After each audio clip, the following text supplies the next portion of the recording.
Next inductee, crowd favourite, Mr. Ray Martin. Thank you, Michael. Congratulations, Ray. Thank you very much. If Ray says so, it has to be true. Not a bad slogan to rest a career on. I wish.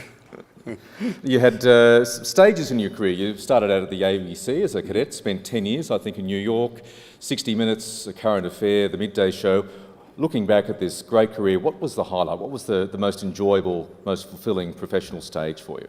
Oh, gee, yesterday, every day, I still, 50 plus years later, I pinch myself. I can't believe that I still go to amazing places to talk to amazing people. I can't imagine a better profession than this, than being a journalist. So, you know, what's the best? It was my holy trinity would be Don Bradman, Fred Hollows and David Attenborough.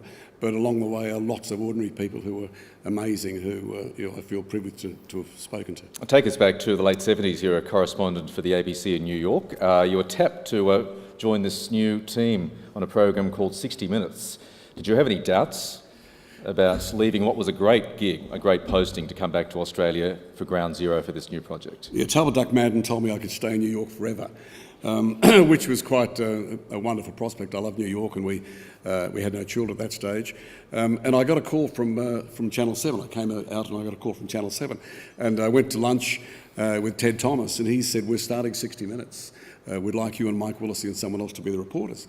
And I said, "That's fantastic." So I went back to New York, and about 6 months later, I got a call from Gerald Stone, who said, "We're starting 60 Minutes, Kerry's gazumped Channel 7, and would you like to be a reporter?" So I said, yes, it could have been Channel 7. Midday Show looked like a lot of fun, was it, behind the scenes? It was wonderful. It was live, which is scary, and it was also everything from the Prime Minister to, you know, a mum with 2 kids with cancer. So it was the full range. As a journalist, it was. I prefer feature writing to news if I have a choice. And it was a great feature writing sort of program where you could talk to people at length. You could talk to the Prime Minister for 40 minutes if you were brave enough.